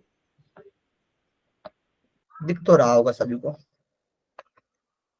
ना, दुख के प्रकार बताए गए एक साइड में, और एक साइड में विवेकशील पुरुष के दुख, यानी उसकी विशेषता है एक प्रकार से। परिणाम दुख क्या है ना? तो भोग काल में स्थूल रूप से सुखप्रद, या फिर पहले के सुख का अनुभव, या फिर भोग काल में विनाश की संभावना से भय। पहले के सुख का अनुभव। हाँ हाँ, पहले के सुख परिणाम का पहले के अनुभव। सुख का अनुभव होगा। परिणाम काल में विनाश की संभावना है।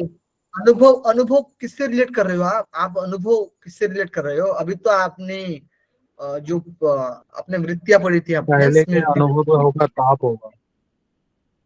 नाम जो पहले मिला है अनुभव स्मृति में हम पढ़ा था ना, अनुभव किए हुए विषयों का न छिपना, यानी बाहर पकड़ना। तो ये संस्कार में रहेंगे ना, तब पहले के सुख का अनुभव होगा ना। तो ये संस्कार में संस्कार, जो पहले के सुख का अनुभव, तो संस्कार में छिपे रहते हैं ना जो दुख होते हैं वो।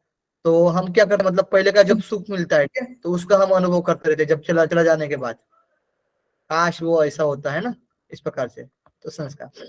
परिणाम, परिणाम में क्या होता है? परिणाम जो हो रहा है, तो भोग काल में स्थूल रूप से भोग सुख काल प्राप्त। में सुखप्रद। तो ये भोग काल में जब स्थूल रूप से सुखप्रद होता है, ये परिणाम है। और जब ताप, यानी भोग काल में विनाश की संभावना से भय होता है ना? हाँ, यानी अब ये है, अब चला जाएगा तो बड़ा दिक्कत आएगा, है ना। नेक्स्ट क्वेश्चन क्या है? किस प्रकार के दुखों को नष्ट करना चाहिए? वर्तमान, भविष्य, भूत। भविष्य। भविष्य। भविष्य। हेयम दुक्कम अनागतम, आने वाले अनागत है उनको नष्ट करने योग्य है। हेय का कारण क्या है? यहाँ पर थोड़ा सा डिफिकल्ट हो सकता है, थोड़ा सा ध्यान से देखिए। हेय का कारण क्या है? हेय यानी जिसको नष्ट करने योग्य है, ये हेय यानी भविष्य में। हेयम दुक्कम अनागतम, हेय, हेय क्या है? ये नष्ट करने योग्य। दृष्टा दृष्ट संयोग। दृष्टा और दृष्टि का संयोग। दृष्टा दृश्य का संयोग। तो दृष्टा दृश्य का संयोग ही हेय का कारण क्या है? तो दृष्टा दृश्य का संयोग है। ओके, दृश्य का स्वभाव क्या है? हेय यानी वो दुख जो है वो, ठीक है। दृश्य का स्वभाव क्या है? दृश्य का स्वभाव प्रकाश स्थितिशीलम, दृश्य यानी क्रिया प्रकृति। ये हो यहाँ पर स्वभाव पूछा गया है, तो स्वभाव क्या है? प्रकाश क्रिया प्रकाश स्थिति। क्रिया स्थिति हो प्रकाश जाएगा। क्रिया स्थिति। प्रकाशित। और दृश्य का स्वरूप क्या है फिर? भूत इंद्रियां। भूत और इंद्रिय। भूत इंद्रिय। इंद्रिय। ओके। और दृश्य का प्रयोजन क्या है? भोग और अपवर्ग। भोग और अपवर्ग। भोग और अपवर्ग, यानी भोग और मुक्ति प्रदान करना। ठीक है। ओम जी, आपका माइक करते हैं, बड़ा दिक्कत करता है ना। हाँ, फिर ओपन करके बोलते जाना, फिर म्यूट करते जाना। नेक्स्ट, मिलान कीजिए विशेष, अविशेष, लिंग, अलिंग। विशेष क्या है? विशेष पंचमहाभूत। विशेष पंचमहाभूत। अविशेष और पंच तन्मात्रा। सिर्फ पंचमहाभूत कैसे हो सकता है? पंचमहाभूत पंच ज्ञान इंद्रिया भी आ गई ना उसमें। हाँ, और पंच कर्मेंद्रिया। सर मैं ये ऑप्शन के पूरा हिसाब पंच से बोल रहा कर्मेंद्रिया, हूँ। पंचभूत, पंच ज्ञानेन्द्रिय और पंच कर्मेंद्रिया। ज्ञान इंद्रिया, मैं ऑप्शन के हिसाब ए से बोल ऑप्शन। रहा हूँ। ओके ओके, शालिका जी बताइए कितने आएंगे विशेष में? कितने तत्व आएंगे सर विशेष में? सर कितने तत्व? 17। 17 नहीं होते हैं ना, 16 सर, 16। 16। 16। हाँ, गुड। 16। पंचमहाभूत, पंच ज्ञानेन्द्रिय और पंच कर्मेंद्रिय और एक मन, ठीक है, 16 हो गए। और अविशेष में, अविशेष में कौन पंच बताएगा? तन्मात्रा। पंच तन्मात्रा और अहंकार। पंच तन्मात्रा और एक अहंकार होता है, कुल 6 होते हैं। Okay, sir next Patel time ji के लिए बताइए, बोलूंगा। पटेल जी, पटेल जी कितने होते हैं अविशेष में? पटेल जी, बालकृष्णा जी, मजाक तो नहीं कर रहे हो ना आप लोग? अविशेष क्या है? पंच तन्मात्रा, शब्द, स्पर्श, रूप, रस, गंध और अहंकार। पंच तन्मात्रा और अहंकार, ये 6 अविशेष है। लिंग लिंग मूल महत प्रकृति बुद्धि, महत महत बुद्धि, महत बुद्धि, महतत्व बुद्धि एक होते हैं। आलिंग मूल प्रकृति। अलिंग अलिंग मूल प्रकृति। मूल प्रकृति। ये क्या होते हैं, जो 16 होते हैं ना, विशेष होते हैं ना, ये उत्पन्न होते हैं लेकिन किसी को उत्पन्न नहीं करते। ओके, अविशेष क्या होते हैं, ये उत्पन्न करते भी हैं और उत्पन्न होते भी हैं। अब किससे होते हैं उत्पन्न, ये मुझे कौन बताएगा? अंबिका जी बताइए, किससे उत्पन्न होते हैं अविशेष? अंबिका जी, सोमपीति जी बताइए। अलिंग से नहीं, एकदम से अलिंग पर क्या, अलिंग से ठीक है आएगा लेकिन एकदम से नहीं जाना है उसमें, अलिंग पर जाना ही नहीं है, अलिंग से बोलेंगे नहीं। सर जी क्या विशेष के बाद लिंग है ना। ठीक है, चलो ये जो है ना अविशेष जो होगा महत से होगा उत्पन्न, ठीक है, लिंग से होगा। ठीक है, महत से ही तो उत्पन्न होते हैं ना पंच तन्मात्रा और अहंकार। नीचे से ऊपर की तरफ जा रहे हैं ना, तो उसी से समझ सकते हैं। ओके, और ये जो विशेष जो होंगे ये तो अविशेष से उत्पन्न हो रहे हैं ना, ठीक है, यानी अहंकार से उत्पन्न हो रहा है, ठीक है, ये अहंकार से उत्पन्न हो रहे हैं। ओके, गुड, अहंकार से ये हो रहे हैं जो उत्पन्न 16। किसी का माइक खुला हुआ है। ओम जी, माइक क्लोज कर लें तो ज्यादा। अहंकार से ये जो 16 बताए गए विशेष ये उत्पन्न होते हैं, है ना, और अहंकार से वही तन्मात्रा से ये इसमें से पंच महाभूत उत्पन्न होते हैं ना। ओके, जैसे आपको सर ने पढ़ा है, ठीक है, इसमें अभी टाइम लगेगा आपको बताने के लिए। ये होता है, ये होती है जो मूल प्रकृति है, ठीक है, समझ लीजिए। यहाँ पर क्या है, महत है, यहाँ पर क्या है, अहंकार है, ठीक है। अब देखिए, ये मूल प्रकृति से कौन उत्पन्न हुआ, यानी ये अलिंग है, ये क्या है, अलिंग है। ओके, अब अलिंग से, हाँ, अलिंग से क्या, किसकी उत्पत्ति होती है, महत की उत्पत्ति होती है। महत यानी बुद्धि होता है। अब बुद्धि से किसकी उत्पत्ति होती है, अहंकार की उत्पत्ति होती है। ओके, अब देखिए अहंकार में भी 3 गुण होते हैं, सत्व रज तम। सत्व रज और तम, ठीक है, तम, ठीक है, तही लिख लेते हैं तम। अब सत्व प्रकृति से, अहंकार के सत्व प्रकृति से पंच ज्ञानेन्द्रिय, पंच कर्मेंद्रिय और एक मन, उभयांतरिक एक मन, ये कितने हुए, 11 हो गए, ये सत्व से होते हैं। और तम से कितने होते हैं, पंच तन्मात्रा। पंच महाभूत पंच तन्मात्रा नहीं, पंच तन्मात्रा पहले समझिए, ठीक है, पंच तन्मात्रा। सर। अच्छा हाँ ठीक है। फिर पंच तन्मात्रा से पंच महाभूत। अब ये जो रज का क्या काम करता है, तो रज जो होता है चंचल होता है, क्रियामान होता है, सूर्य प्रकृति का होता है ना, तो ये क्या होता है, रज, रज ये सत्व से के साथ मिलकर इनकी उत्पत्ति करता है। इनकी उत्पत्ति करता है पंच ज्ञानेन्द्रिय, पंच कर्मेंद्रिय और एक मन की उत्पत्ति करता है। और रज जब तन के साथ, तम के साथ क्रिया कर किसकी उत्पत्ति करता है, पंच तन्मात्रा की उत्पत्ति करता है। और पंच तन्मात्रा किसकी उत्पत्ति करते हैं, पंच महाभूत की। अब देखिए, ये जो पंच ज्ञानेन्द्रिय, पंच कर्मेंद्रिय और एक जो मन है और ये जो पंच महाभूत है, ये 16 क्या हुए, विशेष हुए। ये उत्पन्न हो रहे हैं, नहीं हो रहे, किसी को उत्पन्न कर रहे हैं क्या, नहीं कर रहे। ओके, ये हो रहे 16। हाँ, अब ये जो पंच तन्मात्रा है, ये जो पंच तन्मात्रा है और ये जो एक अहंकार जो है, ये किससे उत्पन्न हो रहा है, ये महत से उत्पन्न हो रहा है, ठीक है। लेकिन ये अहंकार ये 16 को उत्पन्न कर रहा है, यानी अहंकार और तन्मात्रा ये 16 को उत्पन्न कर रहे हैं और महत से उत्पन्न भी हो रहे हैं, ठीक है, दोनों चीजें, यानी ये प्रकृति भी है और विकृति भी है। तो ये जो अविशेष रहेगा ये प्रकृति भी रहेगा और विकृति भी रहेगा, और विशेष क्या रहेगा, सिर्फ विकृति रहेगा। Okay, clear, done. और ये भी आएगा, अलिंग भी प्रकृति और विकृति में आएगा, क्योंकि अलिंग भी, सॉरी, लिंग भी जो है ना विकृति और प्रकृति में आएगा, क्योंकि महत भी है जो मूल प्रकृति से उत्पन्न हो रहा है और किसी को उत्पन्न भी कर रहा है।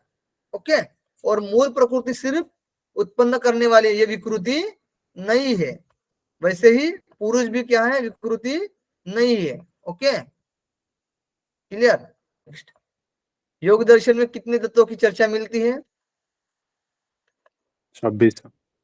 26 की। अभी जो ऊपर बताए थे वो 24 तत्व हो गए थे, सांख्य के अनुसार। सॉरी 25 तत्व हो गए थे, ठीक है। और एक जो योग दर्शन के अनुसार ईश्वर। ईश्वर तत्व जोड़ेंगे, पुरुष से विशेष ईश्वर, तो 26 तत्व हो जाएंगे। यानी ये 16 विशेष 16, 16 और अविशेष 6, 16 और 6 कितना हुआ, 22 हुए। और ये जो लिंग जो होता है मह 23 हो गए, और मूल प्रकृति एक हुए 24 हो गए। ओके, और पुरुष 25, पुरुष के 25, 25 में एक और ईश्वर को जोड़ेंगे तो 26। ओके, पुरुष का स्वरूप कैसा है, ये क्वेश्चन अभी आया था। निर्विकार निश्चेतन, ए और दो बी। का क्वेश्चन, तो चेतन भी होता है और निर्विकार की, इसमें कोई विकार नहीं है। विकार यानी काम, क्रोध, लोभ, मोह, ठीक है, ये विकार होता है। विकार से मन से संबंधित होता है, मन का पतंग बनाने वाला विकार होता है। ठीक है, तो निर्विकार ये पुरुष का स्वरूप है, चेतन है। दृश्य का स्वरूप किसके लिए है, दृश्य यानी पुरुष के लिए, पुरुष के लिए दृश्य का स्वरूप किसके लिए, तो पुरुष के लिए। हाँ, प्रकृति पुरुष के लिए भोग और अपवर्ग देने के बाद नष्ट नहीं होती, तो क्या करती है वो, क्या होती है फिर, नष्ट नहीं होती तो नष्ट नहीं होती है, जीवित रहती है, दूसरे पुरुष के लिए रहती है, दूसरे पुरुष के लिए रहती है, या फिर नष्ट और होती नष्ट भी है, नहीं या होती है, व्यवस्था होती है। नष्ट नहीं होती है और दूसरे के लिए रहती है, सी और बी। चलो, तो नष्ट नहीं होती है गुड, और दूसरे पुरुष के लिए रहती है, तो ए और बी, ए और बी कहाँ पर है, गुड। सर ए और बी नहीं, ए और बी नहीं, बी और सी। अच्छा, नष्ट नहीं होती, नष्ट नहीं होती, नष्ट नहीं होती ना, तो कैसे, हम तो सही बोले ना। सर नष्ट होती सही है है लिखा हमारा। हुआ है, आपने उस पर टिक किया हुआ है। नहीं, आपने टिक किया हुआ है, नष्ट होती है, नष्ट नहीं होती है ना, तो सी ऑप्शन होगा ना, नष्ट नहीं होती है अच्छा और अच्छा, दूसरे पुरुष के लिए रहती है। सॉरी सॉरी सॉरी, यहाँ पर गलती से मिल, नष्ट नहीं होती यही लगाना चाहिए था, और दूसरे पुरुष के लिए रहती है, तो बी और सी, बी और सी। स्वशक्ति और स्वशक्ति, स्व यानी प्रकृति है ना, स्वशक्ति, और स्वामी शक्ति यानी पुरुष, इन दोनों के स्वरूप की प्राप्ति का कारण क्या है, इनके स्वरूप की प्राप्ति का कारण क्या है, तो अविद्या, अविद्या की वजह से। अविद्या। बड़ा दिक्कत वाला क्वेश्चन है। देखिए एक बार अच्छे से सूत्र में अविद्या देखिए, के कारण ही स्वशक्ति और स्वामी शक्ति दोनों एक फील करते हैं। अविद्या ही होगा सर। स्वशक्ति और स्वामी शक्ति इन दोनों के स्वरूप की प्राप्ति का कारण क्या है, तो अविद्या नहीं, के कारण ही तो स्वशक्ति और स्वामी शक्ति अलग उभरते। संयोग आएगा। देखिए सर स्वशक्ति और स्वामी, अविद्या का संयोग होता है।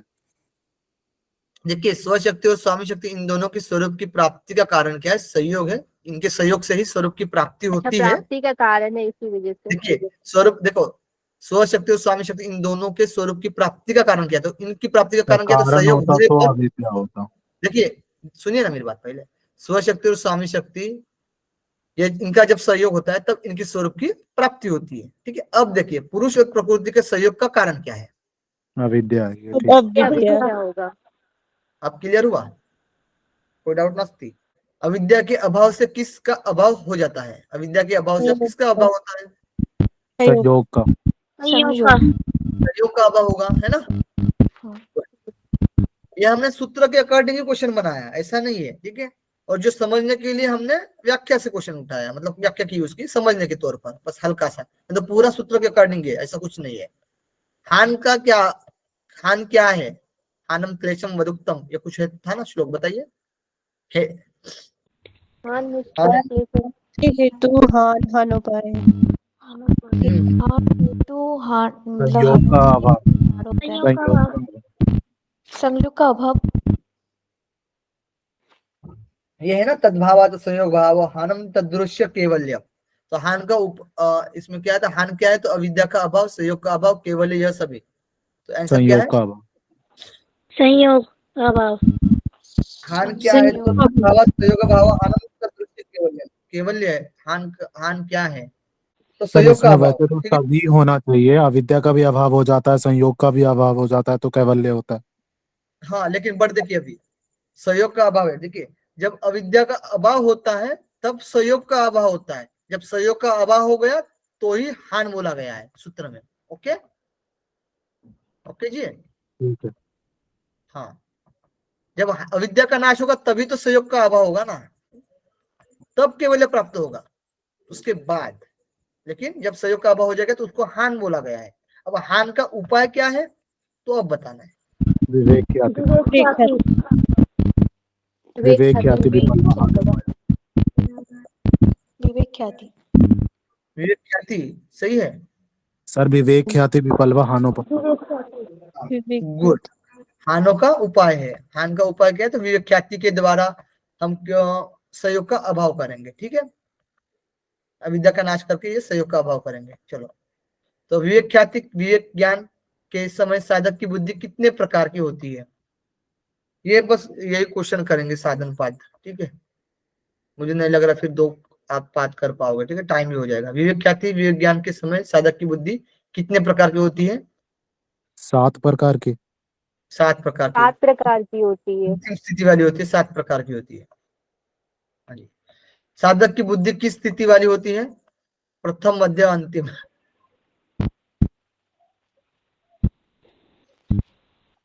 सर ये नहीं पता क्या है। अभी तो बताया मैंने। तस्य सप्तधा प्रांत भूमि प्रज्ञा। प्रांत सर भूमि अंतिम। अंतिम होगी प्राग्ञ भूमि। अंतिम स्थिति वाली होती है ना। अंतिम ही होंगे। हाँ, प्रांत। अंतिम होगा। प्रांत बोलोगे ना, प्रांत अंत अंत भूमि प्रज्ञा यानी अंतिम स्थिति वाली। ये श्लोक सूत्र में ही है, साफ साफ दिया गया है। हाँ, गुड। बुद्धि के 7 प्रकार की अवस्था को कितने भागों में बांटा गया है? अब ये व्याख्या के 2 अनुसार है। भागों में। 2 भागों में। 2 भागों में। ठीक है, 2 भागों में। कार्य चित्त विमुक्ति प्रज्ञा है और कार्य कुछ कार्य विमुक्ति प्रज्ञा के कितने भेद बताए गए हैं? कार्य विमुक्त 3 3। ये शून्य हे हेतु तीन अवस्था प्राप्त अवस्था। Okay, good. फिर चित्त विमुक्ति प्रज्ञा के कितने भेद बताए गए हैं? 4। 4 बताए गए हैं। ओके, ये चित्त से रिलेटेड होती है, वो कार्य से रिलेटेड किया जाता है। देखिए, अवस्था और लक्षण देखिए इन सभी का। ये जो सीक्वेंस है, नेय शून्य है सर प्राप्त, गलत सर चिकित्सा शून्य, चित्त क्वेश्चन की कीजिएगा। गुणलीनता और आत्मस्थिति। सही है ना, बराबर है। यही तो 3 और 4। नहीं सर, मैं गलत बता दी सर। पहला का 4 होगा और दूसरा का 3 होगा सर। सॉरी। ठीक है, पहला का 4 है और दूसरा का 3 है। पहला का 4 और दूसरा का 3। यानी कार्य, जो कार्य विमुक्ति है उसके 4 अवस्था बताए गए हैं और जो चित्त विमुक्ति है उसके 3 अवस्था बताए गए। तो बताए नेय शून्य जो कि गुणमय दृश्य, मैं ही बता देता हूँ। ठीक है, ये सीक्वेंस से है लक्ष्य। नेय शून्य गुणमय दृश्य जान लिया, गुणमय जो दृश्य है उसको जान लिया। हे शून्य यानी सहयोग का अभाव।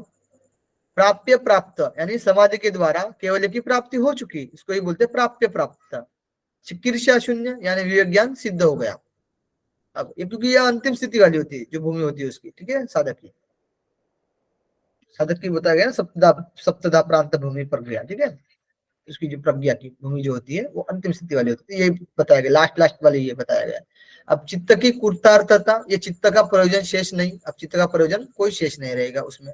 फिर गुण लीनता यानी चित्त कारण रूप गुणों में लीन हो जाता है। जैसे हमने तत्व बताए थे ना, वो अपने अपने कारण में लीन होते जाएंगे। और फिर आत्मस्थिति पुरुष अपने स्वरूप में स्थित हो जाता है, तदा दर्शु स्वरूपीय अवस्थानम। ओके, ये लास्ट वाली आत्मस्थिति। उसके पहले गुणलीनता, पहले गुणलीनता होगी, फिर अब आत्मा की स्थिति आ गई। ओके, चलो नेक्स्ट है विवेक ज्ञान की प्राप्ति का उपाय क्या है? तो अष्टांग योग, ईश्वर प्रणिधान, अभ्यास, वैराग्य, समाधि। अष्टांग योग। अष्टांग योग सूत्र के अनुसार अष्टांग योग में शामिल है यम नियम आसन, प्राणायाम, प्रत्याहार, धारणा, ध्यान, समाधि। ये सभी इसमें कोई दिक्कत ही नहीं है ना। यम कितने प्रकार के हैं? 5। 5 प्रकार के। ओके, महाव्रत में शामिल है यम। गुड। इसके सीमा से रहित सार्वभौम होने पर महाव्रत होता है। जाति देश काल संख्या। तो जाति देश काल समयानवच्छिन्न महाव्रत। जाति देश काल समय। सी। ओके, नेक्स्ट नियम कितने प्रकार के हैं? 5। 5। नियम में शामिल है सोच, संतोषता,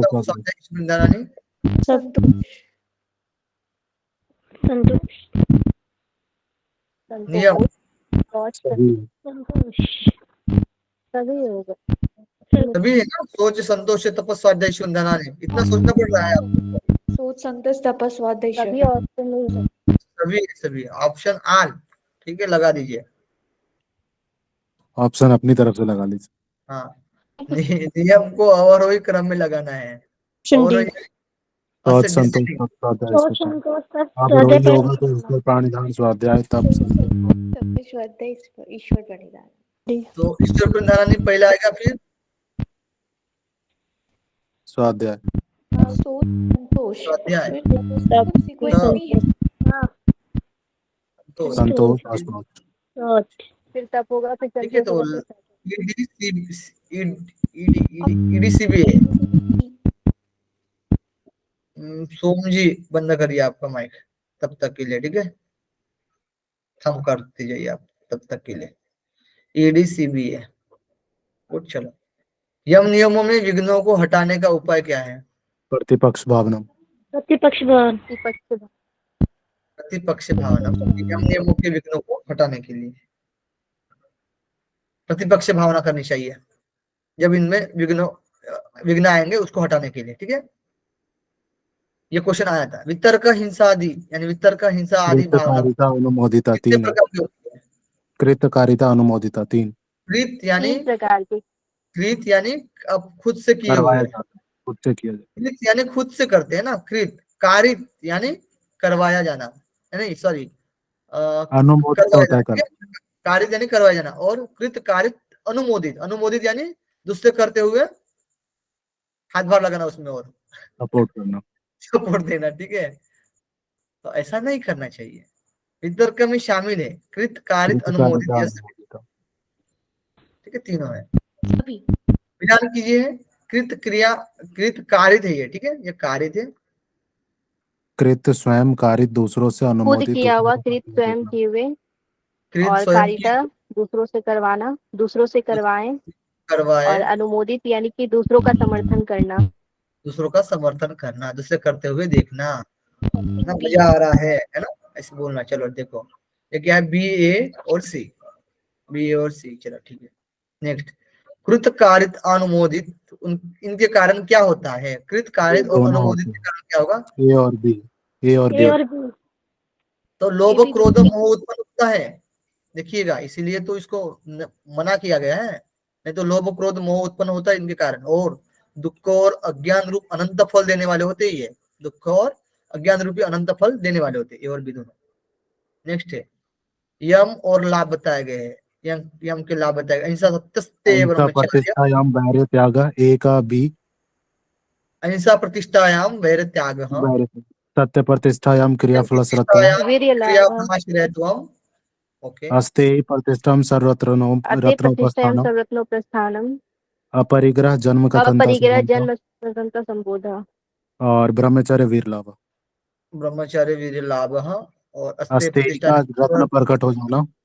हाँ, अपरिग्रह पूर्व जन्म का ज्ञान। जन्म का संबोधन। Good. B A, B A D E C, B A D E C, D E C, okay. अब नियम का लाभ बताया गया है। सोच, संतोष, तप और स्वाध्याय। शौच आंतरिक शुद्धि। सोच अंतःकरण की शुद्धि।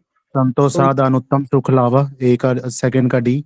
एक मिनट, अंतःकरण की शुद्धि सोच, ठीक है, और संतोषात बी का अनुत्तम सुख लाभ। हाँ, अनुत्तम सुख का लाभ है। तपा शरीर इंद्रियों की शुद्धि। इसमें समाधि एक सेकंड। तप क्या है? तप हाँ, तप शरीर और इंद्रियों की सिद्धि। थर्ड का सी। शरीर और इंद्रियों की सिद्धि, गुड। और स्वाध्याय, स्वाध्याय इष्ट देवता संपरमोश। इष्ट देवता बी। संप्रमोश, ओके। और ईश्वर प्राणिधान समाधि सिद्धि। समाधि क्या? ईश्वर प्रधान समाधि सिद्धि, गुड। नेक्स्ट, पातंजलि योग दर्शन के अनुसार आसनों की संख्या है 1, 0, 0, जीरो इनमें से कोई नहीं होगा, वैसे जीरो भी नहीं हाँ, होगा। कोई नहीं। इनमें से कोई नहीं, इनमें से कोई नहीं, डी ऑप्शन सही है। पातंजलि योग दर्शन के अनुसार आसन की परिभाषा है स्थिर सुखम आसन। स्थिरम सुखम आसन। तो आसन की परिभाषा बताया गया, स्थिर सुखम आसन, स्थिरता और सुख कारक में बैठना चाहिए।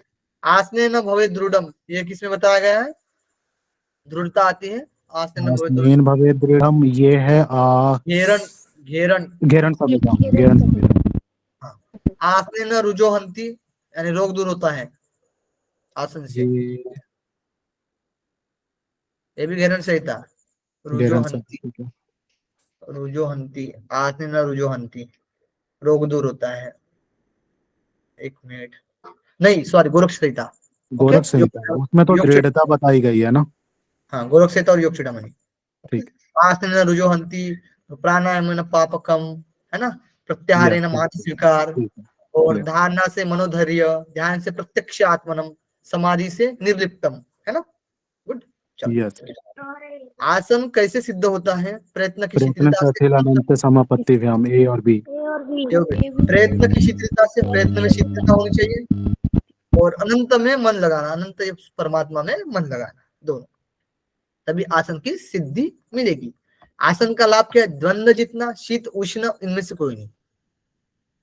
द्वंद्व वैसे तो द्वंद्वान विघात, ये आसन का लाभ बताया गया है। यानी शीत और उष्ण ये मिलकर रहता तो ये आंसर सही होता है। यानी शीत हो या उष्ण हो, मान हो या अपमान हो, लाभ हो या हानि हो, है ना, प्रकाश हो या फिर अंधेरा हो, ये द्वंद्व है। एक रहता है तो एक नहीं रहता, सुख रहता है तो दुख नहीं रहता, दुख रहता है तो सुख नहीं रहता।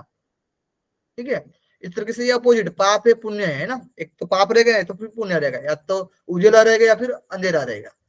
तो ये द्वंद्व है, इनको ही जीतना, आसन से इनको जीता जा सकता है। ओके, किसी भी स्थिति में हम कमतरता नहीं भासेगी हमें। ओके, प्राणायाम के प्रकार कितने हैं? 4।